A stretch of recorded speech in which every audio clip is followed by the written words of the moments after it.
Dans la création d'une nouvelle forme de vie, nous devons commencer par le commencement, avec notre propre régénération individuelle. La formation d'organisations, de corps politiques, de corps religieux, de corps sociaux n'est pas suffisante. Le problème que nous voyons est beaucoup plus profond que ceux que nous percevons. Neville Goddard. Cher auditeur de Fédéralitude, bonjour. Je suis José Bert. Dans l'enseignement de ce dimanche, nous allons traiter un sujet très important pour tous ceux qui aspirent à manifester la vie qu'ils désirent. Comment affirmer la réalité de ta propre grandeur? Dit autrement, comment faire éclore la grandeur que nous devons manifester sur cette terre? Après avoir répondu à cette question, je te dévoilerai une technique qu'ont pratiquée des célèbres enseignants comme Neville Goddard pour entrer dans un état de méditation de haute élévation. Un état de méditation dans lequel le pratiquant arrive à voir clairement la flamme bleue. Une flamme dont la fonction est la protection, la force, la foi et le pouvoir. Dans cet état, le pratiquant commence à expérimenter lui-même la réalité de sa propre grandeur. Prête donc bien attention car l'enseignement d'aujourd'hui te sera très utile. Si tu es nouveau sur la chaîne, abonne-toi pour ne plus perdre l'occasion d'apprendre pour t'améliorer.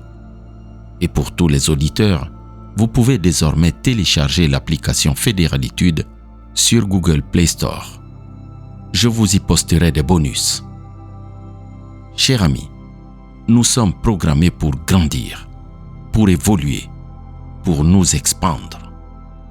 Depuis le moment de ta naissance jusqu'à l'âge adulte, tout ton corps est dans ce processus. Grandir. Ensuite, la croissance physique s'arrête. Mais il y a une croissance qui ne s'arrête pas. C'est celle de notre esprit. C'est là notre grande différence avec les animaux. Nous pouvons grandir toute la vie par l'esprit. Cela est possible parce que nous sommes dotés de la raison. La raison est un des grands facteurs qui nous différencie des animaux. Cette raison nous permet de réfléchir, d'établir des théories, de résoudre les problèmes de la vie, de nous perfectionner pour grandir et affirmer notre grandeur. Mais voilà, selon le milieu où nous arrivons au monde, nous aurons plus ou moins de facilité ou de difficulté à favoriser notre croissance intellectuelle et spirituelle. Or, nous aimerions tous manifester la grandeur de la mission pour laquelle nous sommes ici. Chers amis, les profondeurs des problèmes que nous vivons sont beaucoup plus profondes que ceux que nous percevons. Nous sommes conditionnés par le milieu dans lequel nous venons au monde. Le schéma est toujours le même. Nous naissons dans une famille. Cette famille est dans une organisation, un clan, une société. Celle-ci a des coutumes, des traditions, des pratiques qu'elle estime bonnes pour nous. Et nos parents nous initient et nous incorporent dans la même organisation. Et on se met à vivre pour l'organisation. Ses valeurs, ses rituels, ses héros, ses symboles. Sans aucune remise en question possible, sans évolution possible. Et parfois, on s'écarte de notre intérieur et de notre mission propre. On se retrouve limité par l'environnement extérieur et noyé dans la masse. Or, c'est à partir de l'intérieur que provient tout changement extérieur. La révolution essentielle doit se produire en nous-mêmes. Tout dépend de notre attitude envers nous-mêmes, car ce que nous n'affirmons pas en nous-mêmes ne peut jamais se développer dans notre monde. Soyez transformés par le renouvellement de votre esprit est la formule ancienne, et il n'y en a pas d'autre. Tout dépend de l'attitude de l'homme envers lui-même.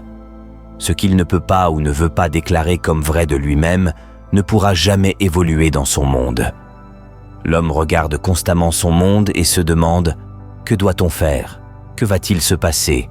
alors qu'il devrait se demander « Qui suis-je ? Quel est mon concept de moi-même ?» Si nous voulons voir le monde comme un endroit plus raffiné et grandiose, nous devons affirmer la réalité d'un être plus raffiné et grandiose en nous-mêmes. C'est le but ultime de mes enseignements, indiquer le chemin de ces accomplissements. J'essaie de montrer comment l'homme intérieur doit se réajuster lui-même, quelle devrait être la nouvelle prémisse de sa vie, afin qu'il puisse dépasser le niveau qu'il connaît maintenant et retrouver son âme une fois de plus au niveau élevé qu'il recherche. Il est impossible pour l'homme de voir autre chose que le contenu de sa propre conscience, car rien n'existe pour nous, sauf à travers la conscience que nous en avons. Nous sommes les moyens par lesquels la rédemption de la nature de la loi de la cruauté doit s'effectuer.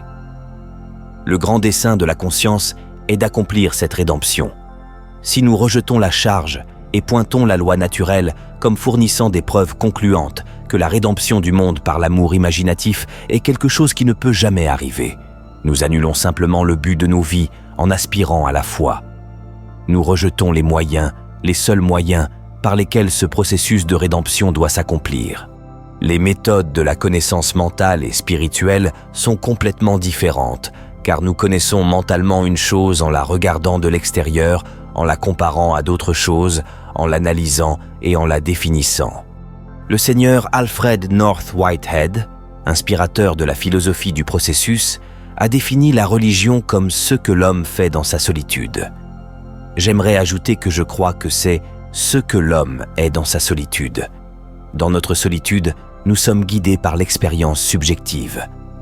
Alors, nous devons nous imaginer être l'homme idéal que nous voulons voir incarné dans le monde.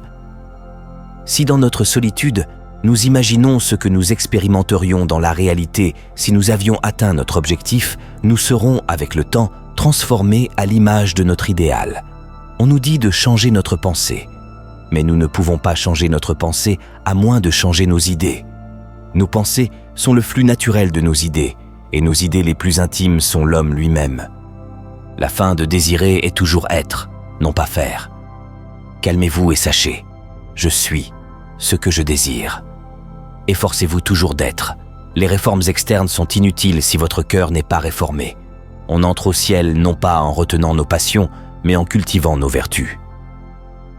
Une vieille idée n'est pas oubliée au hasard, mais elle est poussée vers l'extérieur par de nouvelles idées. Elle disparaît quand une toute nouvelle idée absorbante occupe notre attention. Les anciennes habitudes de pensée et de sentiment, tout comme les vieilles feuilles du chêne, restent suspendues jusqu'à ce qu'elles soient poussées par des nouvelles. La créativité est essentiellement une réceptivité plus profonde, une sensibilité plus profonde. Le rêve futur doit devenir un fait présent dans l'esprit de quiconque veut changer sa vie. Chaque grande projection extériorisée est précédée par une période de profonde absorption. Lorsque cette absorption est remplie de notre idéal le plus élevé, lorsque nous devenons cet idéal, alors nous le voyons se manifester dans notre monde, et nous réalisons que le présent n'est pas en recul vers le passé, mais avance vers l'avenir. C'est ainsi essentiellement comment nous changeons notre avenir. Un maintenant qui est ailleurs n'a aucun sens du tout pour nous. Nous ne reconnaissons le maintenant que lorsqu'il est en même temps ici. Quand nous nous sentons nous-mêmes dans l'état désiré, ici et maintenant, nous avons vraiment changé notre avenir. Mon but est de vous élever vers un concept plus élevé de vous-même et de vous expliquer clairement la méthode par laquelle vous pouvez atteindre ce concept. Les personnes découragées ont extrêmement besoin d'inspiration, de grands principes. Nous devons revenir au premier principe si nous voulons parler d'une voie qui enflammera l'imagination et incitera l'esprit. Encore une fois, je dois répéter, dans la création d'une nouvelle manière de vivre, nous devons commencer par le commencement, avec notre propre régénération individuelle. Tout ce qui arrive à l'homme, tout ce qui est fait par lui, tout ce qui vient de lui, tout cela arrive, et cela arrive exactement de la même manière que la pluie tombe, résultat d'un changement de température dans les régions les plus élevées de l'atmosphère. C'est un défi pour nous tous. Quel concept avons-nous de nous-mêmes dans les régions les plus élevées de notre âme ? Tout dépend de l'attitude de l'homme envers lui-même. Ce qu'il n'affirme pas comme vrai en lui-même ne pourra jamais se développer dans son monde. Un changement de concept de soi est l'ajustement correct, la nouvelle relation entre la surface et la profondeur de l'homme. Approfondir est en principe toujours possible, car la profondeur maximale vit en chacun, et il s'agit simplement de prendre conscience de celle-ci. La vie exige de nous la volonté de mourir et de renaître. Cela ne signifie pas que nous mourrons dans la chair. Nous mourrons dans l'esprit du vieil homme pour devenir le nouvel homme, puis nous voyons le nouvel homme dans la chair. Soumettez-vous à la volonté de Dieu. C'est une vieille phrase pour cela, et je ne pense pas qu'il y en ait une nouvelle qui soit meilleure. Dans cet auto-engagement à l'idéal que nous voulons exprimer, tout conflit est dissipé, et nous sommes transformés à l'image de l'idéal dans lequel nous nous reposons. Ce sont là quelques paroles que prononça Neville Goddard lors d'une émission sur la radio Keka à Los Angeles en juillet 1951. Passons maintenant à la deuxième partie de cet enseignement. Dans ce qui suit, je vais te révéler une pratique connue par de grands maîtres et enseignants spirituels. Elle est un processus que le célèbre Neville Goddard utilisait pour entrer en méditation et vivre ses visions. Écoute maintenant, c'est un processus très simple. Lors de l'une de ces conférences, une dame demanda « Neville, comment entrez-vous en état de méditation ?»« Comment j'entre en méditation ?» répondit Neville. La dame veut que je lui explique comment j'entre en méditation. La première chose que je fais est de m'installer très confortablement physiquement dans un fauteuil, un canapé ou sur mon lit. Je n'adopte aucune position physique qui forcerait mon corps et ferait que mon attention pense à une quelque pression sur mon corps. Je me mets donc totalement à l'aise. Je ferme les yeux et tourne mon attention vers l'intérieur de mon crâne.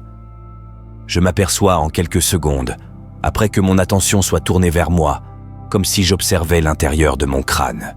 Et puis, toute l'obscurité à l'intérieur du cerveau commence à devenir lumineuse. Et alors, une lumière liquide dorée commence à pulser dans ma tête. Tu peux l'observer. Ça commence dans cette partie de ma tête. Ça vient par ici, et puis après un moment, tu vois qu'elle s'éteint comme une sorte de rideau de fumée. Et puis tu vois la lumière liquide dorée. Et alors quelque chose peut se produire. Il se peut que tu aies une vision. Ce ne sera pas toujours une vision, mais la teinte dorée viendra toujours, et le bleu aussi viendra. Au milieu de ton front, tu trouveras une lumière bleue. Et pour décrire cette couleur, cette teinte, le plus proche ici sur Terre, c'est l'alcool à brûler. Ce n'est pas une flamme de gaz. En d'autres termes, quand ma mère préparait le dîner à Noël ou pour d'autres occasions, et qu'elle le nappait de rhum ou de brandy et l'allumait, c'était ainsi. La flamme bougeait simplement comme si elle était vivante. Cet alcool en feu a une belle couleur. Ce n'est pas une flamme normale de gaz. Eh bien, c'est exactement comme ça, juste ici, au centre de ton front, dans ta tête. Tu vois 2 tons de bleu. C'est un mouvement comme un bleu turbulent. Ce bleu est à l'intérieur de la zone dorée. Cela me semble un processus très très simple. Ferme les yeux, porte ton attention à l'intérieur et dirige simplement ton attention vers ton crâne. Et tu trouveras cette petite lumière bleue apparaissant ici sur ton front. C'est comme une petite flamme d'alcool brûlant parce qu'elle bouge. C'est une flamme en mouvement. Ensuite, elle devient de plus en plus grande. Et je peux te dire que si tu ouvres les yeux, tu pourras voir la flamme. Seulement, elle grandira en fonction de la façon dont tu la regardes. Si tu la fixes jusqu'au fond de la pièce, la flamme grandira en proportion. Si tu la fixes de près, elle sera plus petite. Alors tu peux la voir les yeux ouverts ou les yeux fermés. Mais tout commence lorsque tu fermes les yeux. Et puis tout commence à se développer. Essayez. Vous verrez que c'est quelque chose de fascinant. Eh bien, ma chère dame, aujourd'hui c'est mercredi soir. Avant dimanche, peut-être pourriez-vous me dire si vous la voyez. Ne forcez pas pour la voir. Laissez-la simplement arriver, parce que nous sommes tous le même être. Il n'y a que Dieu dans ce monde. Une fois que tu essaies cette méditation, c'est très simple. Et cela ne dépend pas de savoir si tu manges de la viande ou si tu n'en manges pas, si tu fumes, si tu bois ou n'importe quoi d'autre dans ce monde. La nourriture ne nous rapproche pas de Dieu. Nous ne sommes ni pires si nous ne mangeons pas, ni meilleurs si nous le faisons. Il y a donc des gens qui renoncent à ces choses. C'est bien qu'ils y renoncent. mais cela ne dépend de rien de ce que tu fais physiquement. La pratique que décrit Neville Goddard à cette dame paraît sensationnelle.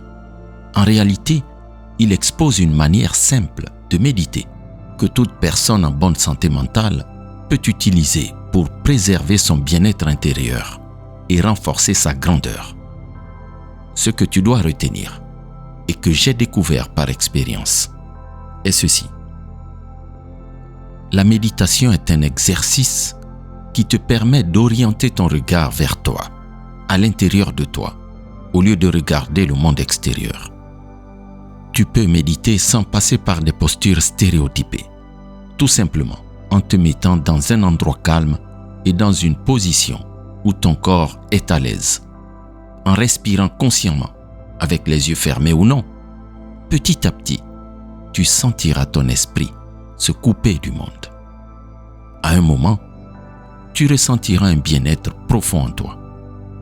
À ce stade, il m'est arrivé de me sentir si bien que cette lumière bleue liquide apparaît toute seule, sans forcer. Mais c'est très exceptionnel. Par contre, la lumière dorée apparaît plus souvent.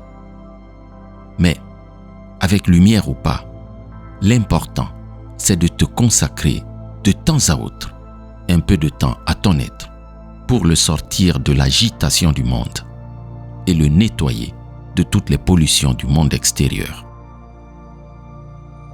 Je te remercie d'avoir écouté cet enseignement jusqu'au bout. Je suis fier de toi. Si cela t'a été utile, n'oublie pas de mettre un pouce en l'air, de t'abonner et de partager avec ceux qui pourraient en avoir besoin. À la prochaine et n'oublie pas, ton évolution pour ton bien-être est une priorité. Je t'envoie un maximum de lumière. Que celui qui renouvelle le monde à chaque instant soit toujours la source inépuisable de ton inspiration. C'était ton ami José Bert sur Fédéralité de la communauté.